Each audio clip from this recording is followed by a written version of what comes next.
Hello दोस्तों, कैसे हैं आप लोग। उम्मीद करता हूं कि आप लोग बढ़िया होंगे, मस्त होंगे। दोस्तों आज मैं आपको एक नई इन्फॉर्मेशन देने वाला हूं। दोस्तों एसबीआई पीओ नोटिफिकेशन 2025 जारी हो चुका है। दोस्तों आपका भी एक सुनहरा मौका है जॉब पाने का। एसबीआई पीओ दोस्तों ये नोटिस जारी हो चुका है और आपके लिए सुनहरा मौका है। तो दोस्तों आज मैं इसके बारे में सब कुछ बताने वाला हूँ। दोस्तों आप बने रहिएगा वीडियो के लास्ट तक ताकि आपसे कोई भी जानकारी मिस ना हो। दोस्तों मैं इस वीडियो के अंदर आज आपको बताने वाला हूं कि इस नोटिफिकेशन के बारे में और वैकेंसी कितनी आई है उसके बारे में बताऊंगा। और दोस्तों तीसरी बात, मैं इसका एग्ज़ाम पैटर्न भी आपको क्लियरली बताऊंगा। और दोस्तों साथ में आपको 2024 का प्रीलिम्स का कट ऑफ भी दिखाऊंगा कि पिछली बार कट ऑफ इसका कितना गया था। तो दोस्तों चलते हैं बिना किसी देरी के। तो दोस्तों हम पहले इसके बात कर लेते हैं कि ये नोटिफिकेशन के बारे में। तो दोस्तों ये स्टेट बैंक ऑफ इंडिया यानी एसबीआई पीओ की जॉब आई हुई है, जिसकी टोटल वैकेंसियाँ 541 हैं। और दोस्तों ये रजिस्ट्रेशन आप 24 जून को ये जारी किया गया था, तो आप 24 जून से 14 जुलाई तक इसके बीच में आप अप्लाई कर दीजिए। दोस्तों अगर आप एलिजिबल हैं तो आप अप्लाई कर सकते हैं। अगर हम एलिजिबिलिटी की बात करें तो अगर आप ग्रेजुएशन हैं यानी आप किसी भी स्ट्रीम से अगर आप ग्रेजुएट हो तो आप इसके लिए एलिजिबल हो। और दोस्तों अगर मैं एज लिमिट की बात कर लूँ तो आप अगर 21 से 30 ईयर के बीच में हैं तो दोस्तों आप एलिजिबल हैं। और कुछ कैटेगरी वाइज छूट भी मिलती है, हम अभी बात करेंगे उसकी। दोस्तों अगर मैं सैलरी की बात कर लूँ इसकी एसबीआई पीओ की तो 80,000 से 82,000 पर मंथ शुरुआत से मिलता है। दोस्तों कितनी अच्छी जॉब है। दोस्तों अगर इसका सिलेक्शन प्रोसेस की बात करें तो कैसा सिलेक्शन प्रोसेस है, तो प्रीलिम्स, मेंस और इंटरव्यू 3 एग्ज़ाम निकालने पड़ेंगे। बहुत इजी है। और दोस्तों अगर जॉब लोकेशन की बात करूं कि आपको कहां कहां जॉब करना पड़ सकता है, तो ऑल इंडिया यानी आपको कहीं इंडिया में कहीं भी भेज सकते हैं। दोस्तों तो हम इसके बारे में सब कुछ जानेंगे। तो दोस्तों जैसा कि आप जान गए हैं और जैसा कि आपकी स्क्रीन में दिख रहा है कि ये सारी डेटें एग्ज़ाम शेड्यूल दिया गया है कि इसका फेज़ 1 का प्रीलिम्स एग्ज़ाम कब होगा, मेंस एग्ज़ाम कब होगा, एडमिट का कब निकलेगा। तो आप स्क्रीन में देख सकते हैं या इसका स्क्रीनशॉट आप ले सकते हैं अगर आप चाहते हैं। नहीं हम देंगे तो दोस्तों ये डेट ज़रूर याद रखिएगा ताकि आपसे कोई भी डेट मिस ना हो और आप इस एग्ज़ाम को आसानी से क्लियर कर लो।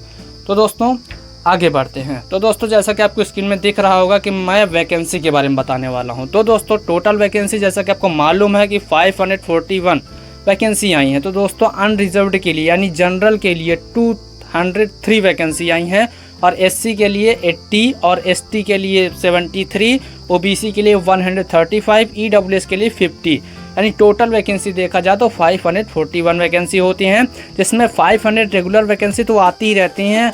हर साल का नियम है कि वैकेंसी आती रहती हैं, लेकिन 41 वैकेंसी और आ गई हैं तो खुशी की बात है। दोस्तों लड्डू बांटो, ठीक है। दोस्तों फिर आगे बढ़ते हैं एज रिलैक्सन की। अगर आप एलिजिबल हैं तो अगर आपकी एज ज़्यादा है तो आपको चिंता मत करो, आप इसके लिए एलिजिबल हो।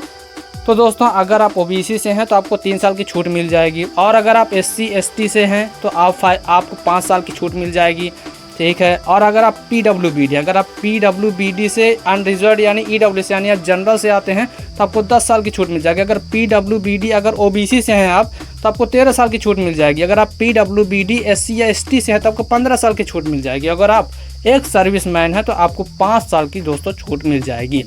तो दोस्तों चिंता मत करिए, बस तैयारी करिए। एज रिलैक्सन तो खुद स्टेट बैंक ऑफ इंडिया ने छूट कर दी है, ठीक है। दोस्तों अगर हम एप्लीकेशन फ़ीस की बात करें तो आपको कितनी फ़ीस देनी पड़ेगी। तो दोस्तों अगर आप एससी एसटी या पीडब्ल्यूडी से हैं तो आपको एक भी फ़ीस देने की ज़रूरत नहीं है, आपके लिए फ्री है। बस जनरल और अदर्स यानी ईडब्ल्यूएस और यूआर अनरिजर्व्ड के लिए 750 रुपीज़ उनको देना पड़ेगा। तो दोस्तों अब आगे बढ़ते हैं। दोस्तों ये थी वैकेंसी और नोटिफिकेशन की बात और एलिजिबिलिटी की बात, जैसा कि आप समझ गए होंगे। अब मैं एग्ज़ाम पैटर्न के बारे में बात करना चाहूँगा। दोस्तों ये बहुत ज़रूरी होता है, किसी भी नौकरी को निकालने के लिए एग्ज़ाम पैटर्न और सिलेबस बहुत ज़रूरी होता है समझना। तो दोस्तों बने रहेगा और ध्यान से सुनिएगा। तो दोस्तों जैसा प्रीलिम्स एग्ज़ाम पैटर्न है, इसमें 3 सब्जेक्ट होते हैं। पेपर आपका 1 घंटे का होगा जिसमें 100 मार्क्स होंगे और 100 क्वेश्चन पूछे जाएंगे, यानी एक क्वेश्चन 1 मार्क्स का होगा। और इसमें कौन कौन से सब्जेक्ट पूछे जाते हैं, तो दोस्तों इसमें इंग्लिश लैंग्वेज पूछी जाती है, क्वांटिटेटिव एप्टीट्यूड पूछी जाती है, रीजनिंग एबिलिटी पूछी जाती है। दोस्तों इसमें इंग्लिश लैंग्वेज 40 क्वेश्चन के होते हैं जिसमें आपको 40 मार्क्स मिलेंगे। क्वांटिटेटिव एप्टीट्यूड 30 क्वेश्चन आते हैं उसमें भी 30 मार्क्स मिलेंगे। और रीजनिंग एबिलिटी भी 30 क्वेश्चन पूछे जाएंगे जिसमें आपको 30 मार्क्स मिलेंगे, यानी आपको टोटल 100 क्वेश्चन होगा जिसमें आपको 100 मार्क्स मिलेंगे। 1 घंटे का पेपर होगा, बहुत अच्छे से करके आइएगा, एकदम मूड सफ़ा करके। ठीक है दोस्तों, अगर आप प्रीलिम्स एग्ज़ाम निकाल लेते हैं, इसमें एक ही कट ऑफ होती है, overall cut off IBPS AFO की तरह सेक्शनल कट ऑफ नहीं होती। तो दोस्तों ये थी प्रीलिम्स एग्ज़ाम पैटर्न की बात। अब बढ़ते हैं मेंस एग्ज़ाम पैटर्न। अगर आप इसको क्लियर करके बस cut off, overall cut off clear करना है बस, फिर उसके बाद आप मेंस एग्ज़ाम में बैठेंगे। तो दोस्तों मेंस एग्ज़ाम का जैसा आप स्क्रीन में देख सकते हैं कि दोस्तों इसमें 2 टाइप का पेपर होता है। पेपर आपका 3.5 घंटे का होगा, 3 आवर्स 30 मिनट्स का पेपर होगा, जिसमें आपका 3 घंटा ऑब्जेक्टिव पेपर होगा और आधा घंटा आपका डिस्क्रिप्टिव टेस्ट होगा। कोई भी टॉपिक दिया जा सकता है दोस्तों। ठीक है दोस्तों, तो जैसा कि हम अगर ऑब्जेक्टिव की पेपर की बात कर लूँ तो दोस्तों इसमें 4 सब्जेक्ट आ जाते हैं।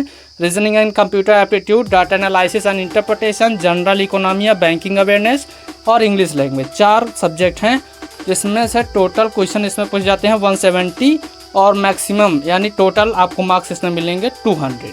3 घंटे का ऑब्जेक्टिव पेपर होगा। इसमें 40 question reasoning and computer aptitude से पूछे जाते हैं जिसमें आपको 60 मार्क्स मिलेंगे, और डाटा एनालिसिस एंड इंटरप्रिटेशन से 30 क्वेश्चन पूछे जाएंगे जिसमें आपको 60 मार्क्स मिलेंगे, और general and economy and banking awareness में 60 क्वेश्चन पूछे जाएंगे जिसमें आपको 60 मार्क्स मिलेंगे, और इंग्लिश लैंग्वेज से 40 क्वेश्चन पूछे जाएंगे जिसमें आपको 20 मार्क्स मिलेंगे। और हाँ दोस्तों, निगेटिव मार्किंग भी होती है, 0.25 मार्क्स की निगेटिव मार्किंग होती है। इस वजह से क्वेश्चन बहुत संभल के करना है और ज़्यादा से ज़्यादा भी क्वेश्चन आपको अटेंड करना है। अब 3 घंटे का ऑब्जेक्टिव पेपर होगा, फिर तुरंत डिस्क्रिप्टिव टेस्ट होगा। 50 मार्क्स आपको उसमें मिलेंगे और 30 मिनट्स आपको करने के लिए मिलेंगे। यानी आप सेंटर में गए पेपर देने, आपका 3.5 घंटा पेपर होगा जिसमें 3 घंटे आपका ऑब्जेक्टिव होगा लगा और आधा घंटा आपका डिस्क्रिप्टिव टेस्ट होगा। जैसा कि आप समझ गए होंगे, मैं उम्मीद करता हूँ। ठीक है, आपको टोटल मार्क्स आपके 250 मार्क्स जुड़ेंगे जिसमें आपको 170 क्वेश्चन ऑब्जेक्टिव के रहेंगे। ठीक है दोस्तों, अब आगे बढ़ते हैं। दोस्तों अब हम बात कर लेते हैं इंटरव्यू की। तो जैसा कि आपको मालूम है कि इंटरव्यू होगा आपका मेंस के बाद। अगर आप मेंस अच्छे से निकाल लेते हैं फिर आप इंटरव्यू के लिए जाएंगे, और इंटरव्यू 50 मार्क्स का होता है दोस्तों। 50 मार्क्स का होता है जिसमें आपके 30 मार्क्स इंटरव्यू लिया जाएगा और 20 मार्क्स आपका ग्रुप डिस्कशन होगा। अगर आप अच्छे से ग्रुप डिस्कशन करते हैं तो आपको 20 मार्क्स मिलेंगे, यानी टोटल मार्क्स 50 हो जाएंगे। तो दोस्तों जैसा कि आप स्क्रीन में देख सकते हैं कि मेंस एग्ज़ाम कितने का हुआ था, तो टोटल मार्क्स आपके आए थे 250 टोटल करके देखा गया था, और आपका इंटरव्यू और ग्रुप डिस्कशन मिलाकर होते हैं 50 मार्क्स। ठीक है दोस्तों, तो टोटल देखा जाए तो 300 मार्क्स का पूरा सिस्टम होता है, और 300 मार्क्स में 100 मार्क्स तो मिनिमम ही लाने, यानी 100 मार्क्स के ऊपर ही लाओ। ठीक है, तभी कुछ बात बन पाएगी। ठीक है दोस्तों, तो मेहनत बहुत करनी है। तो ये थी। अब मैं बात कर लूँगा प्रीलिम्स कट ऑफ की। तो दोस्तों अगर मैं पिछली कट ऑफ की बात कर लूँ, जैसा कि आप स्क्रीन में देख सकते हैं SBI PO की है, प्रीलिम्स कट ऑफ है 2024 की। तो जनरल की गई थी 61.75, SC के लिए 55, ST के लिए 49, OBC के लिए 60.50, EWS के लिए 60.25, VI के लिए 47.50, HI के लिए 19.75, LD के लिए 49.75, D&E के लिए 9.50। तो दोस्तों ये कट ऑफ है। प्रीलिम्स अगर आप देते हो तो कट ऑफ क्लियर करके या मेंस एग्ज़ाम में जाते हो। उम्मीद करता हूँ कि ये वीडियो में आपको सब कुछ समझ में आ गया होगा। एग्ज़ाम पैटर्न, वैकेंसी कितनी आई है, ठीक है, एलिजिबिलिटी क्राइटेरिया क्या है, ये भी मैंने आपको बता दिया है। और दोस्तों नोटिफिकेशन के बारे में बता दिया, और जितनी भी डेट्स हैं कि मेंस एग्ज़ाम कब होगा, प्रीलिम्स एग्ज़ाम कब होगा, सब कुछ मैंने इस वीडियो के अंदर आपको बता दिया है। मिलते हैं अगले एक ऐसी ही शानदार वीडियो के साथ। तब तक ले जय हिंद, जय भारत। और हाँ दोस्तों, इतनी मेहनत करता हूँ, आप लोग सब्सक्राइब नहीं करते तो सब्सक्राइब भी कर लें। Thank you.